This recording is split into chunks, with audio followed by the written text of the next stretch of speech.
La flamme disparue. Ce soir, c'est Hanouka. Tout le monde allume la première bougie.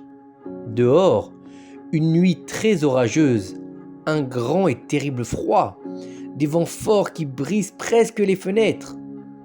Bien que la ville de Mejibouj soit gelée de l'extérieur, le cœur de tous les résidents juifs de la ville est chaud d'excitation.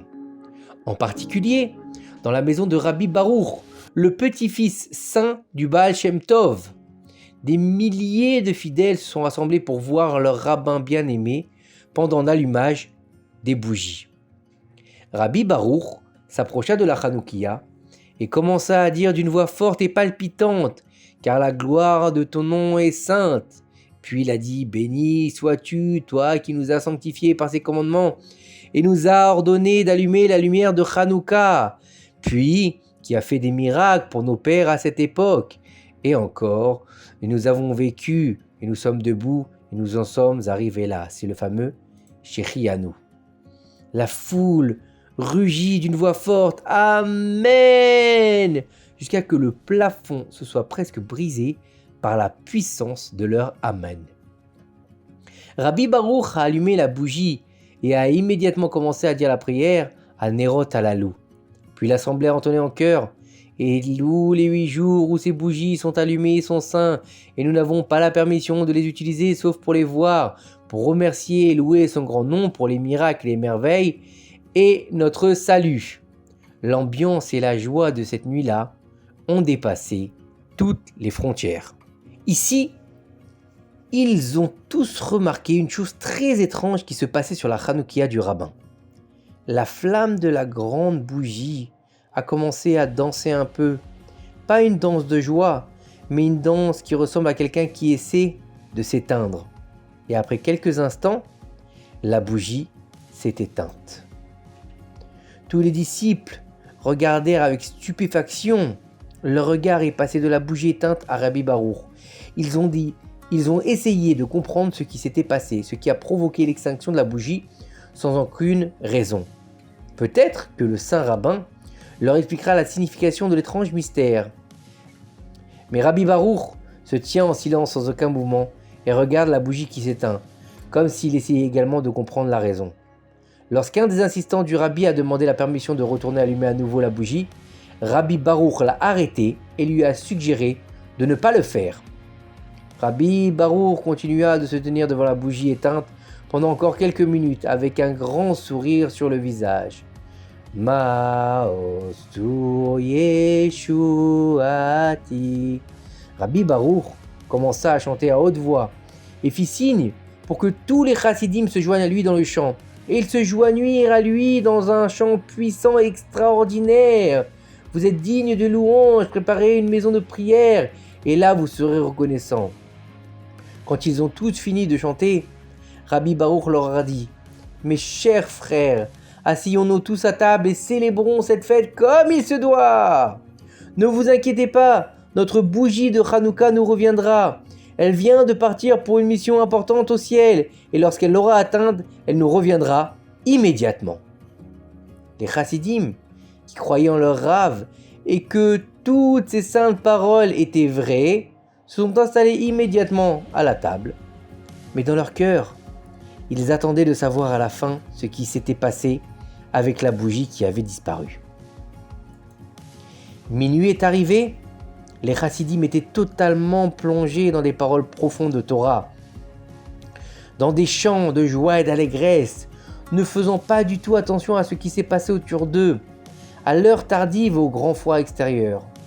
Puis tout à coup, un des chassidim a dit à haute voix « Rabbi, Rabbi, regardez, la lumière de la bougie de Hanouka est revenue.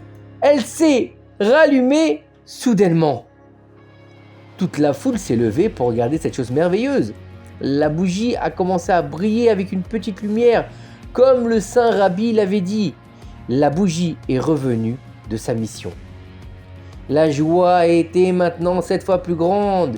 Ils ont tous vu un miracle devant leurs yeux. Mais en ce qui concerne le secret des choses, personne ne le saura. Qu'est-il arrivé à la bougie? Où est-elle allée? Et quelle était sa mission? Personne ne savait et tout le monde était curieux. Rabbi Barour, comme s'il avait lu les pensées de ses disciples, leur a dit d'attendre quelques minutes pour apaiser leur émerveillement et leur curiosité.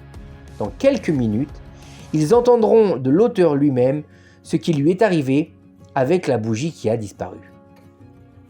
Dès que Rabbi Baruch a fini ses paroles, de l'extérieur, on a entendu le bruit d'un carrosse et de chevaux. Le carrosse s'arrêta près de la maison de Rabbi Baruch, et de là est descendu l'un des chassidim les plus proches de Rabbi Baruch. Un juif chassidi qui vit dans une ville lointaine avec de nombreux villages dangereux qui la séparent de Mejibouj. L'homme avait l'air très effaré et effrayé. Il ressemblait à quelqu'un qui venait de traverser un voyage difficile et très effrayant. Mais d'un autre côté, dans ses yeux, il y avait un regard de joie, un regard de triomphe, un regard mystérieux qui racontait des histoires merveilleuses et terribles à la fois. Que la paix soit sur vous! Rabbi Baruch se tourna vers le chassid. Allez, puisque vous êtes déjà en retard, lavez-vous les mains et priez vite. Puis allumez la première bougie et ensuite joignez-vous à nous pour le dîner. L'homme fit tout ce que son maître lui avait demandé et après avoir allumé la bougie, se tourna pour rejoindre les autres chassidim pour le repas de fête. Après s'être un peu calmé, avoir mangé, bu et avoir retrouvé un peu de couleur sur les joues, il se mit à raconter ce qui s'était passé avec lui sur le chemin de Mejibouj. Et tous les disciples qui étaient à leur place tendirent les oreilles pour entendre chaque mot qui sortait de sa bouche. Il a alors raconté: il y a quelques jours, j'ai commencé mon voyage vers Mejibouj. Je voulais vraiment allumer la première bougie avec le rabbi. Et selon tous mes plans, j'étais censé arriver un jour plus tôt. Pendant tout le chemin, j'ai imaginé dans mon esprit comment je serais assis avec vous tous, mes amis, avec vous, avec le rabbi.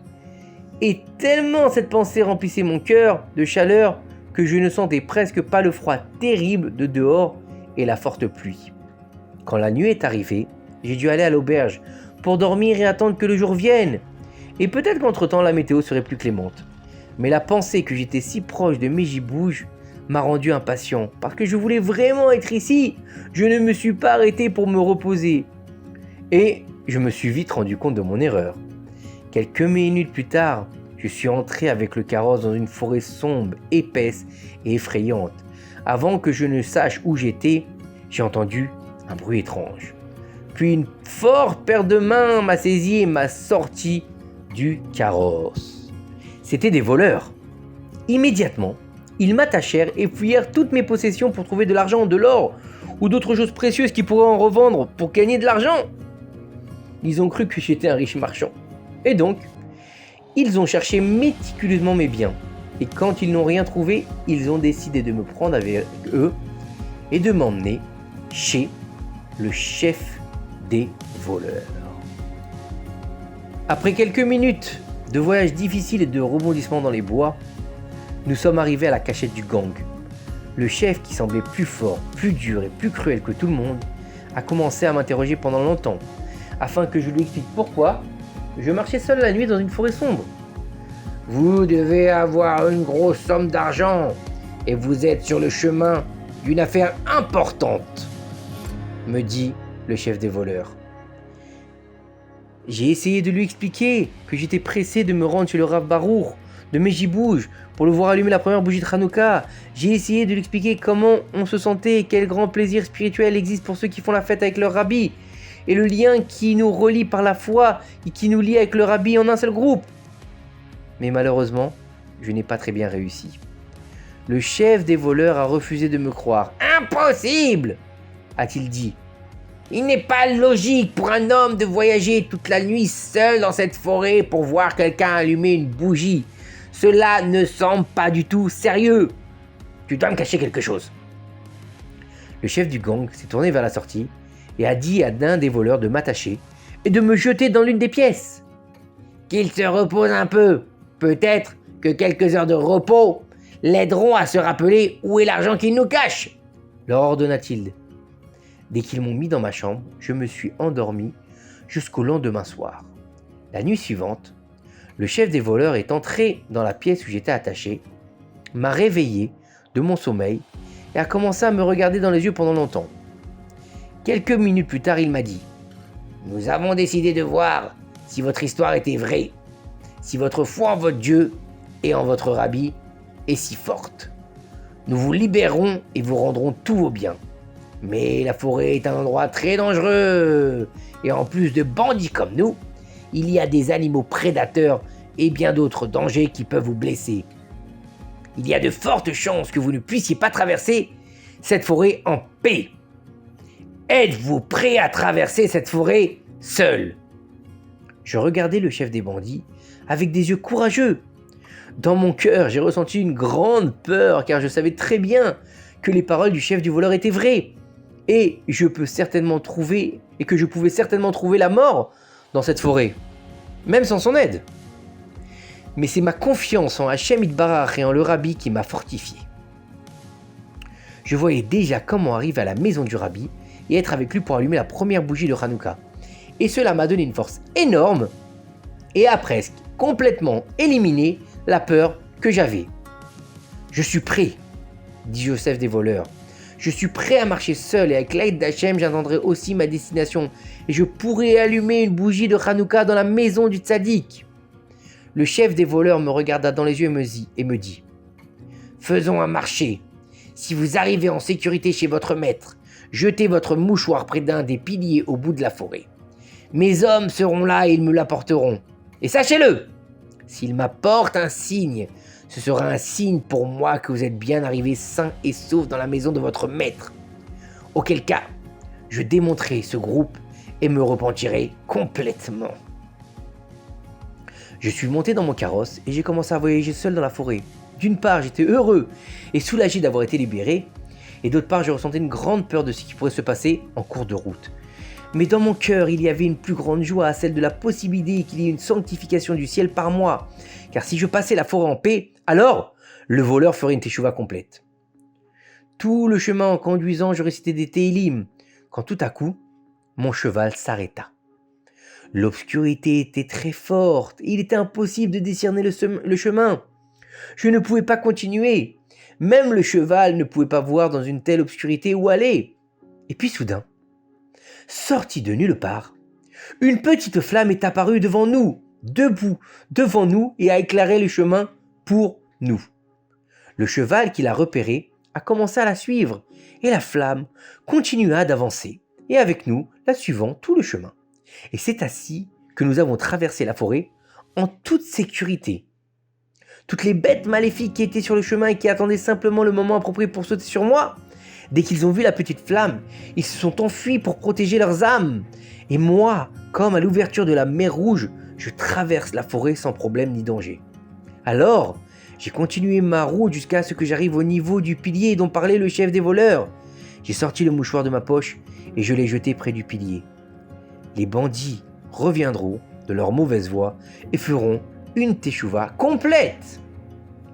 Et ce qui m'intrigue beaucoup, mais je n'ai pas de réponse, c'est d'où est venue cette petite flamme qui m'a sauvé. Vraiment, je ne sais pas. L'homme finit ainsi sa formidable histoire. Puis le disciple a remarqué que les visages des chassidim autour de lui étaient fascinés, avec un grand sourire sur leurs lèvres.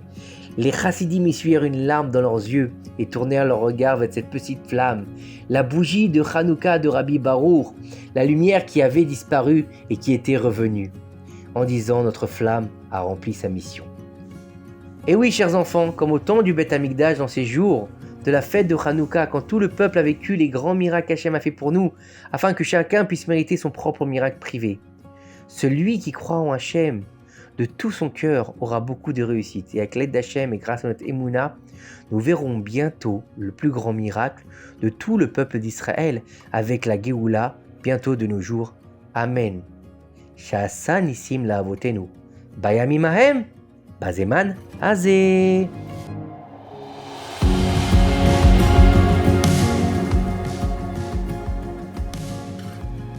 Maintenant, chers enfants, il est temps de faire Shema Israël tous ensemble.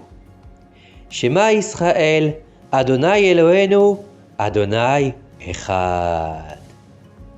Bonne nuit.